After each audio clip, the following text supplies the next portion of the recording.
오늘은 요한복음 20장 11절에서 18절까지 말씀 제가 봉독하겠습니다. 183페이지 신약성경 요한복음 20장 11절에서 18절까지 하나님 말씀입니다.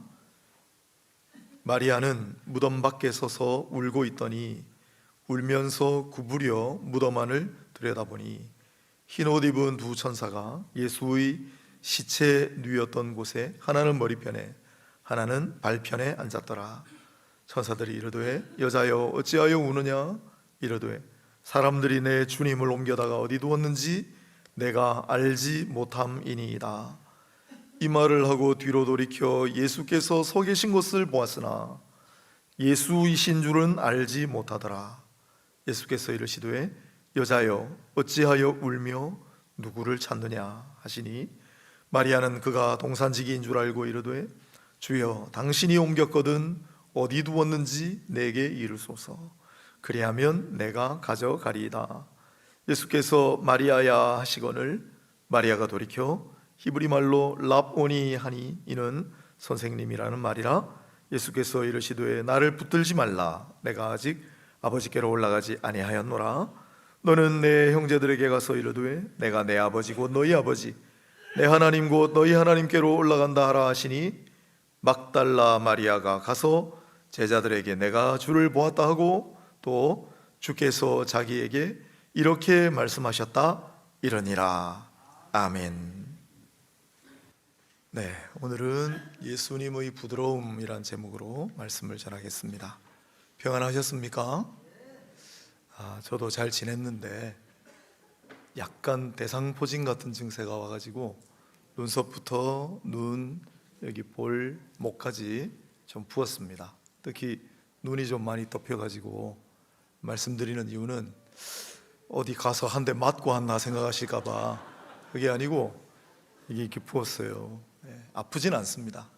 감사한데 그동안에 대상포진을 앓으신 분들이 여러분이고 지금도 앓고 계신 분이 있는데 제가 알아봤어야 불편함과 고통을 알죠. 그래서 아주 대상포진은 아닌 것 같은데 고통이 없으니까 상당히 불편합니다. 그래서 또 그분들의 아픔과 불편을 또 조금 느끼게 됩니다. 기도하게 됩니다. 여러분도 몸과 마음이 늘 주 안에서 평안하시기를 기도하겠습니다. 오늘은 부활절에 이어 부활과 관련된 얘기를 계속할까 합니다. 예수님은 부활하신 후에 40일 정도를 이 땅에 머무르셨습니다. 그건 복음서에는 안 나오고 사도행전 1장 3절에 기록해 두었습니다.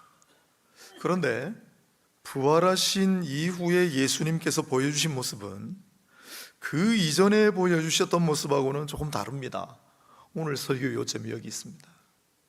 우리는 부활하신 예수님의 모습을 사람들과의 만남에서 파악할 수밖에 없는데 주로 어떤 대상을 특별히 만나 주셨냐면 막달라 마리아, 오늘 본문에 나오는 또 제자들, 특히 베드로, 엠마오로 가는 두 사람, 또 훗날은 바울에게도 나타나 주셨습니다. 우리는 그때 보여지는 예수님의 모습을 주목합니다. 그 중에 제일 먼저는 어떤 여인에게 나타나신 그러한 장면입니다. 오늘 본문에 보니까 마리아는 이라고 되어 있습니다. 20장 1절에 막달라 마리아라고 지칭했던 그 여인입니다. 성경에 마리아가 많이 나오잖아요. 구별하기 위해 막달라 마리아, 막달라 지방의 마리아다 써놨죠. 이 여인은 뭘 하고 있었습니까? 오늘 본문 시작하는 데 보니까 무덤 밖에 서서 울고 있습니다. 왜 울고 있죠? 예수님이 무덤 안에 계셔야 되는데 예수님의 시신이 사라졌기 때문입니다. 하도 이상해서 혹시 잘못 봤나 싶어가지고 다시 무덤 안을 들여다보니까 흰옷 입은 두 천사가 예수님 시체 누였던 곳에 하나는 머리편에 하나는 발편에 앉아서 여자여 어찌하여 우느냐라고 물어보는 장면이 나옵니다. 그런데 그때 갑자기 예수님께서 나타나셨습니다. 14절입니다. 이 말을 하고 뒤로 돌이켜 예수께서 서 계신 것을 보았으나 예수이신 줄은 알지 못하더라.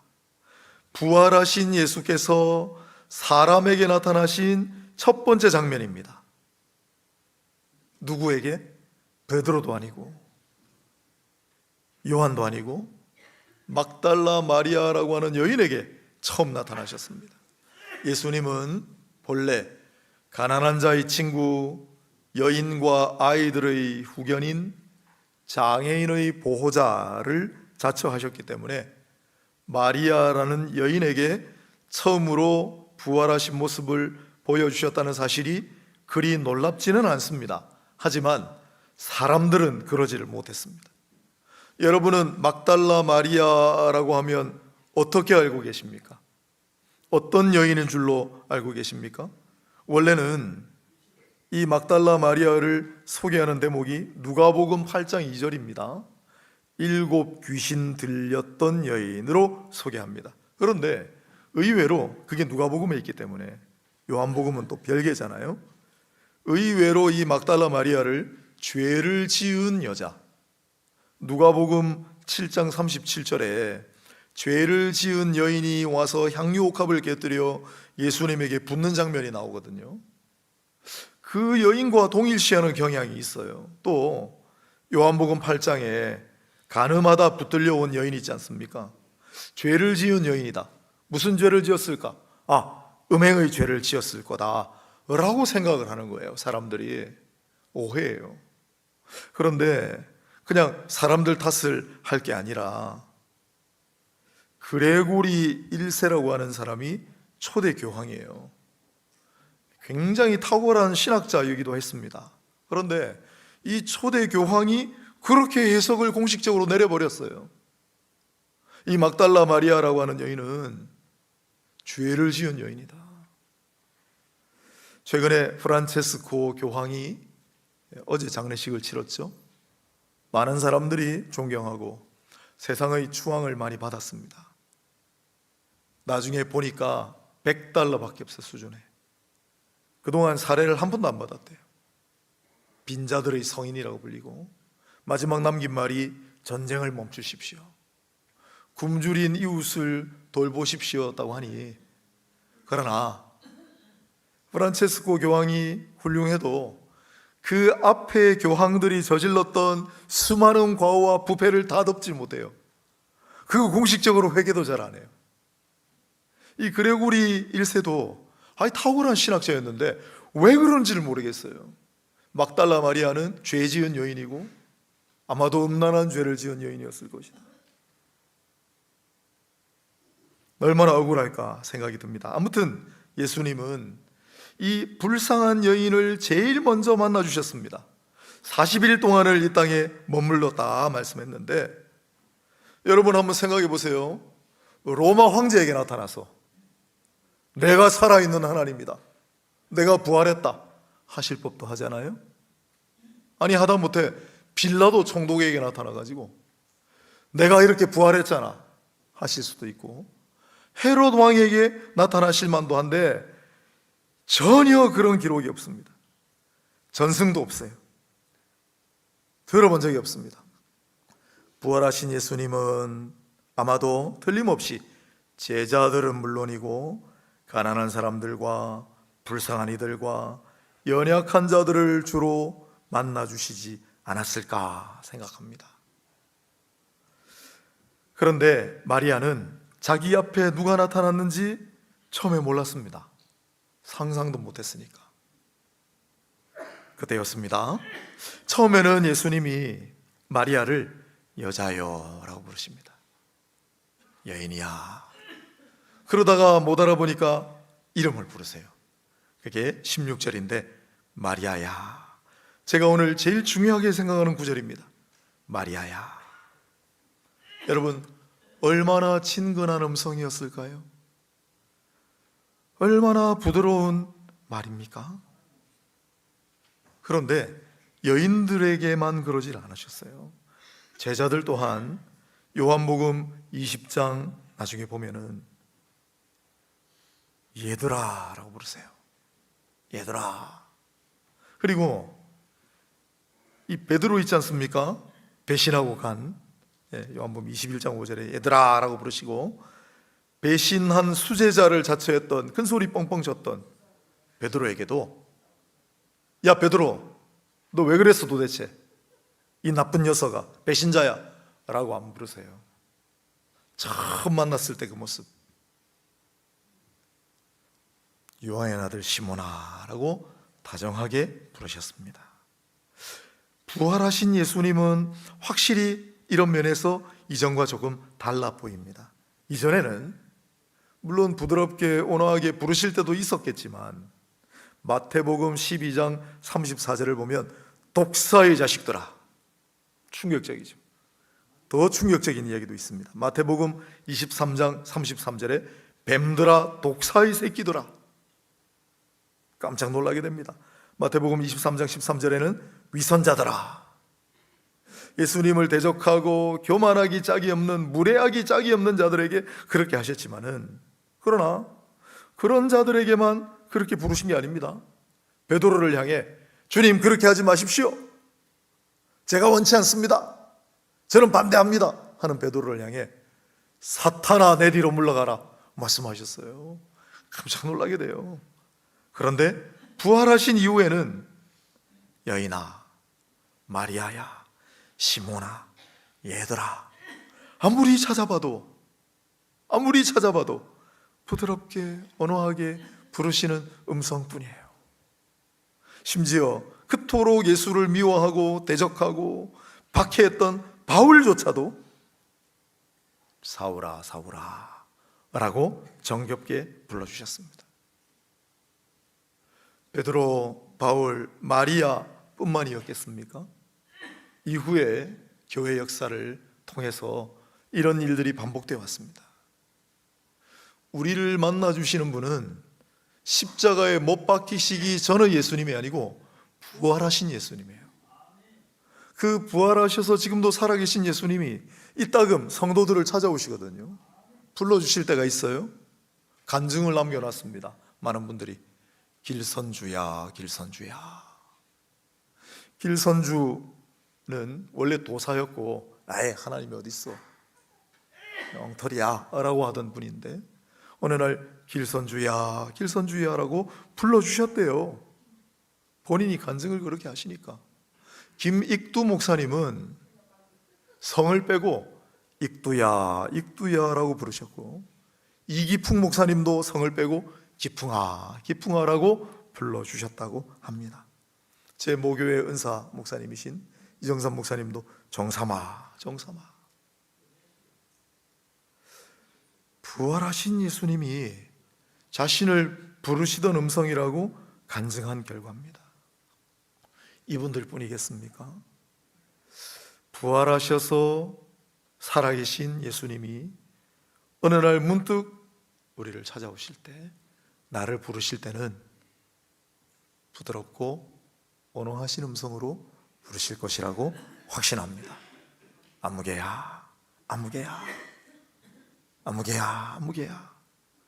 주님의 부드러운 그 온화한 음성을 꼭 들으시는 여러분이 되시기를 바랍니다. 일평생 사는 동안에 그런 아주 특별한 은혜가 오늘 여기 계신 모든 한 분 한 분에게도 시시때때로 주어지기를 축복합니다. 예수님이 이 마리아에게 첫 번째로 건네신 말은 그러나 여인아 부르시는 호칭이지만은 실제 내용은 이렇습니다. 여자여 어찌하여 울며 누구를 찾느냐. 15절입니다.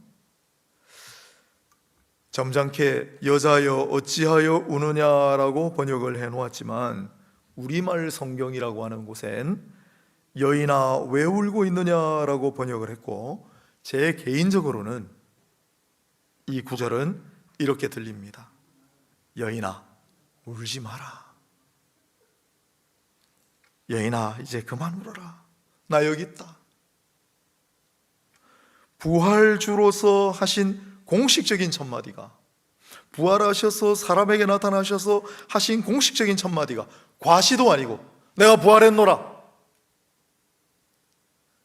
교훈도 아니고 질책도 아니고 너 왜 못 믿었니? 위로의 말씀이었다는 사실이 정말 중요합니다. 여인아, 울지 말라. 왜 우니? 그만 울어라. 그렇게 생각하고 부활하신 이후에 예수님께서 남기신 말씀들을 가만히 들여다보면 거의 다 위로하고 용서하며 격려하는 내용이라는 사실을 발견했습니다. 마태복음 28장 9절에 제자들에게 나타나셔서 하신 말씀을 간략하게 요약해놨는데 그때 제자들에게 평안하냐? 라고 물으셨어요. 자세한 내용이 요한복음 20장 19절부터 나옵니다. 제자들이 모여 있는데 호련 나타나셔서 너희에게 평강이 있을지어다. 28장 10절 마태복음에는 무서워하지 말아라. 사도행전 18장 9절, 27장 24절 바울에게도 바울아 두려워하지 말아라. 베드로에게 나타나셨죠. 그리고 베드로에게 이런 말씀을 남기셨습니다. 요한복음 21장 바로 다음에 있는 내용이죠. 요한의 아들 시몬아, 다정하게 부르시고 네가 이 사람들보다 나를 더 사랑하느냐? 너 나를 사랑하니? 너 나를 사랑하니를 3번 이야기하셨어요. 원래는 우리 같으면 뭐라고 해야 됩니까? 베드로야, 이 나쁜 녀석아, 너 그렇게 큰 소리 뻥뻥 치더니 왜 나를 3번이나 모른다고 했니? 너 왜 나를 3번이나 배신했니? 너 나 십자가 지고 따를 때 왜 없었니? 라고 말씀하시지 않았습니다. 베드로야, 너 나를 사랑하니? 나는 너를 사랑하는데. 베드로야, 너 나를 사랑하니? 나는 너를 사랑하는데. 베드로야, 너 나를 사랑하니? 나는 너를 처음 만날 때부터 지금까지 줄곧 한 번도 변함없이 너를 사랑하는데 라고 말씀해 주신 거예요. 그러면서 베드로야, 내 양을 먹여라. 내 양을 쳐라. 내 양을 먹여라. 위대한 사명을 주셨어요. 예수님이 늘 그러신 것 같죠? 아니요, 부활 이전에는 안 그런 적도 많았습니다. 엄격하게 꾸짖고 질책하시는 모습들도 많이 보여요. 가족들에게도 누가 내 어머니며 동생들이냐? 마가복음 3장 33절. 제자들에게도 너희가 어찌 믿음이 없느냐? 마가복음 4장 40절. 너희가 어찌 수군거리고 아직도 알지 못하며 깨닫지 못하느냐? 마음이 둔하냐? 마가복음 8장 17절. 겟세마네 동산의 마지막 날 밤에도 어째서 1시간도 깨어서 기도하지 못하느냐? 질책하실 때도 많았어요.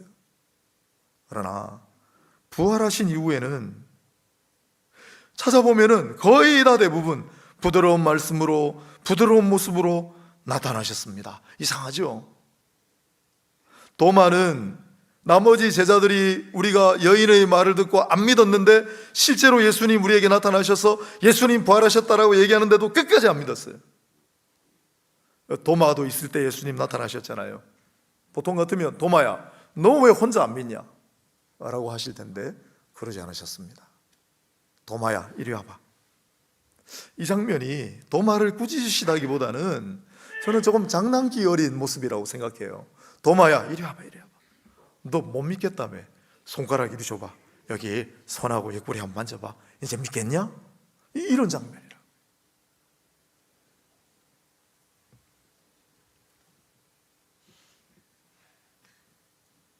갈릴리 호수에서 업으로 돌아가 있던 제자들, 예수님 그렇게 당부하셨는데도 패배감에 젖어서 다시 갈릴리에서 처량하게 물고기 한 마리도 그것도 못 잡고 있는 제자들에게 나타나셨을 때도 아침밥을 호숫가에서 선수 차리시고는 얘들아 와서 밥 먹어 라고 말씀하셨어요.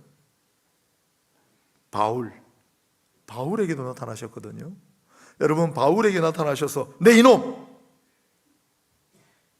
네 죄를 네가 알렸다 이렇게 호통치실 법도 한데 오히려 부드러운 음성으로 이렇게 말씀하셨죠. 사울아, 사울아, 너 왜 나를 이렇게 박해하니? 나는 네가 박해하는 예수야. 그래서 나중에는 고통스러워하는 바울에게 이렇게 위로하시잖아요. 내가 너와 함께 있어. 나는 폭풍 가운데도 너와 함께 있어. 아무도 너를 해하지 못할 거야.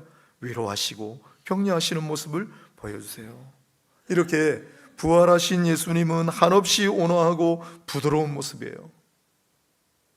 바울과 베드로 아끼는 제자들이라 그렇게 하셨을까요?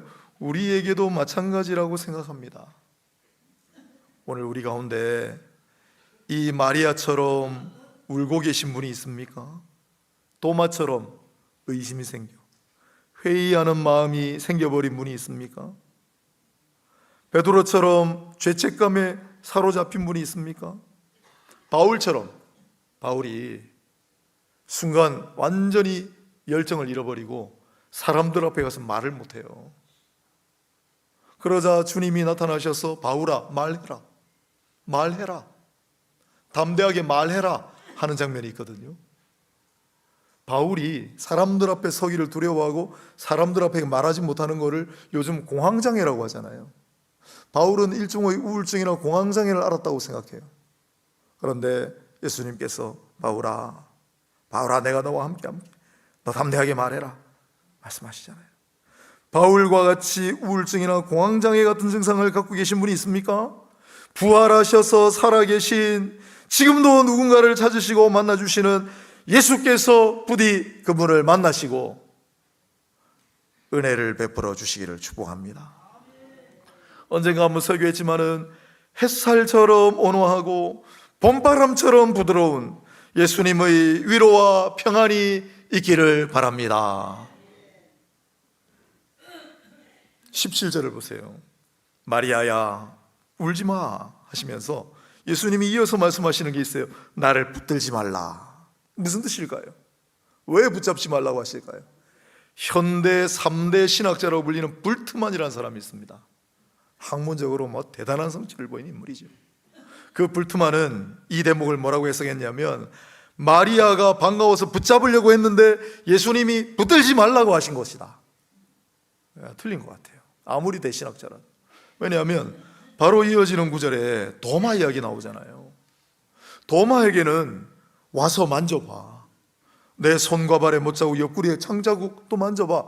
도마에게는 그렇게까지 만져보라고 하시고, 이 여인에게는 남녀를 구별하셔서 그런지를, 왜 이 여자는 차별합니까? 그럴 수 없잖아요. 공평하신 하나님인데. 그러니 이렇게 된 것 같아요. 마리아가 예수님이신 줄 알고 마리아야 그 부르시는 음성으로 주님이시네, 너무나 반가워서 그만 예수님의 손을 붙들었거나 소매를 붙들었거나 예수님 바지가랑이 붙들었거나 했을 텐데, 예수님께서 마리아야 이제 그만 붙들어, 이제 그만 붙들어. 여기서 계속 붙들고 나만 붙들고 있을 게 아니야. 예수님은 왜 붙들지 말라 더 말씀하셨냐면, 마리아에게 가장 선하고 가장 필요하고 가장 절실한 것이 무엇인지를 너무나 잘 알고 계셨기 때문이에요. 마리아는 어떤 사람입니까? 과거 때문에 괴로운 여인입니다. 성경에 그녀는 7 귀신 들렸던 여인이다 한 써놨더라면 좋았을 것을. 여러분, 성경에조차 그렇게 기록이 났다는 말은 마리아가 살아있을 당시에 사람들이 마리아를 보고 얼마나 손가락질을 했으면 귀신 들렸던 여자야, 귀신 하나도 아니고 7 귀신 들렸던 여자래, 수군거리고 얼마나 속상하게 만들었겠어요. 아니, 교황조차도 왜 이런 여인에게 나타나셨는지, 대신학자인 불트만이 어디 무엄하게 예수님을 불결한 여인이 손을 잡느냐라고 할 정도로.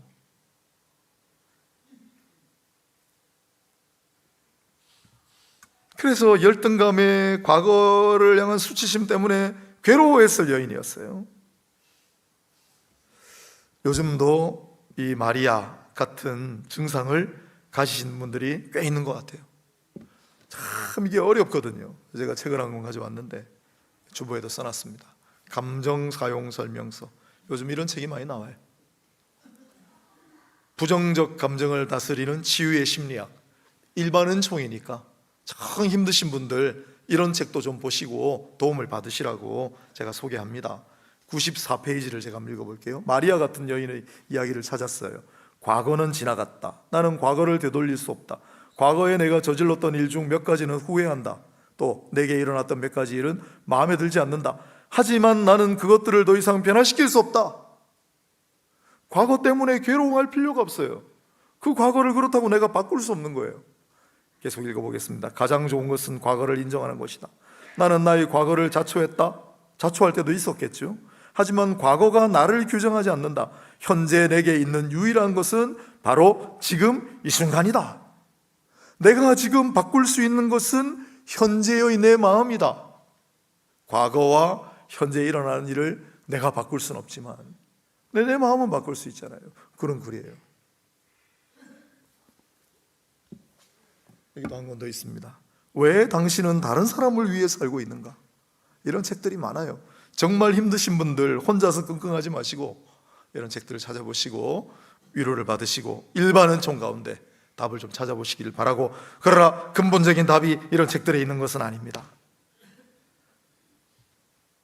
과거 때문에 심란하고 우울하며 열등감에 시달리던 사람은 마리아뿐만은 아니었습니다. 제자들은 안 그랬을까요? 베드로는 안 그랬겠습니까? 바울은 안 그랬을까요? 베드로 배신자, 저 배신자, 수제자라고 큰 소리 뻥뻥 치고 다니더니 나중에는 예수님을 저주하면서 욕했다지 꼬리표와 늘 붙었어요. 바울은 어때요? 야, 저 사람 피박자래. 옛날에 그리스도인들 잡아가두고 죽이려고 했던 사람이래. 얼마나 스트레스 받았을까요? 그러나 어떻습니까? 그들은 과거로부터 사로잡히고 우울증과 공황장애를 알았지만은, 그러나 예수님은 이들을 어떻게 치료하실 줄을 정확하게 아셨어요. 예수님은 마리아를 비롯해 그런 인생들을 근본적으로 치유하고 회복시킬 방법을 아셨습니다. 17절 이어지는 구절에 보세요. 내가 아직 아버지께로 올라가지 않았거든. 너는 내 형제들에게 가서 이르되 내가 내 아버지고 너희 아버지 내 하나님고 너희 하나님께로 올라간다 하라. 내가 아직 여기 있어. 아직 올라갈 때가 좀 남았거든. 뒤에도 다음에 한번 하겠습니다. 너무 놀라운 말씀이죠. 너는 내 형제들에게 가서 이르라. 예수님은 이거 부족하기 짝이 없는 제자들을 내 형제들이라고 하십니다. 그들의 하나님이 나의 하나님이고 나의 하나님이 그들의 하나님이야 라고 말씀해 주세요. 얼마나 놀라운 은혜입니까? 그런데 이 마리아라고 한 여인, 과거가 힘들었던 여인, 우울증을 앓고 있었을 법한 여인, 이 마리아에게 예수님이 이렇게 말씀하시는 거예요. 얼른 가서 내 제자들에게 이 소식을 좀 전해다오. 내가 살아있다. 내가 아직 올라가지 않았다. 예수님께서 마리아에게 할 일을 주셨습니다. 중요한 임무를 맡기셨습니다. 그래서 마리아는 누가 뭐라 하건, 교황이 뭐라 하건 부활하신 예수님의 첫 번째 목격자가 되었을 뿐만 아니라 부활하신 예수님을 첫 번째로 증언하는 영예를 누리게 되었습니다. 마리아는 아마 더 이상 과거에 눌리지 않았을 겁니다. 마리아는 더 이상 우울증에 시달리지 않았을 겁니다. 제자들도 마찬가지였겠죠.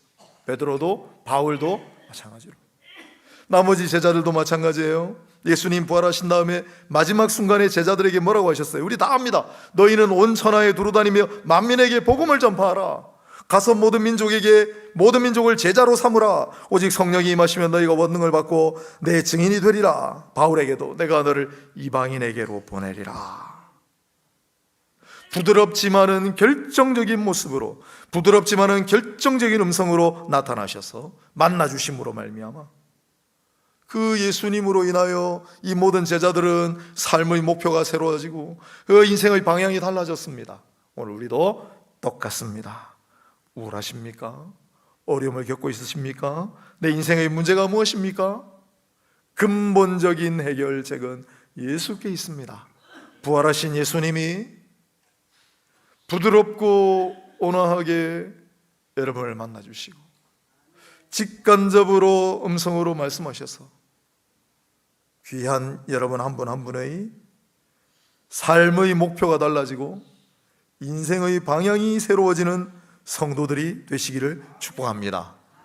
마지막으로 목사로서, 목사 사람으로서 여러분을 사랑한다고는 하지만은 따뜻하고 부드럽게 대하면서 위로하고 잘 돌봐주지 못한 점이 있다면 이 시간을 빌려서 용서를 구합니다. 사람이니까. 그런데 그럴수록 부족하니까 예수님께서 더 보충해 주셔서 예수님께서 여러분에게 더 가까이 다가오시고 만나 주시기를 축복합니다. 예수님께서 부드러운 음성으로 말씀하시고 부드러운 손길로 어루만져 주시고 부드러운 모습으로 위로하시고 부드러운 모습으로 격려해 주시기를 축복합니다. 그래서 부드럽고 온화하지만은 결정적이고 능력 있는 예수 그리스도의 은혜로 여러분의 아픈 몸과 마음이 치유를 받으시고 상한 심령이 회복되며 더 나은 삶으로 인도받는 은혜가 있게 되기를 축원합니다. 기도하겠습니다.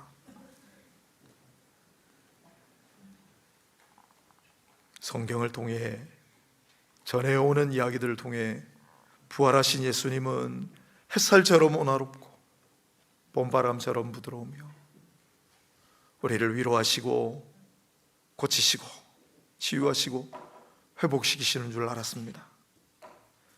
지금도 살아계셔서 사랑하는 자들을 만나주시고 말씀하기를 원하시고 기뻐하시는 주님, 오늘 이 자리에 이 말씀을 진리로 받아들이고 사모하며 믿음으로 사는 자들에게 오늘 이 말씀의 은혜를 입게 하여 주옵소서.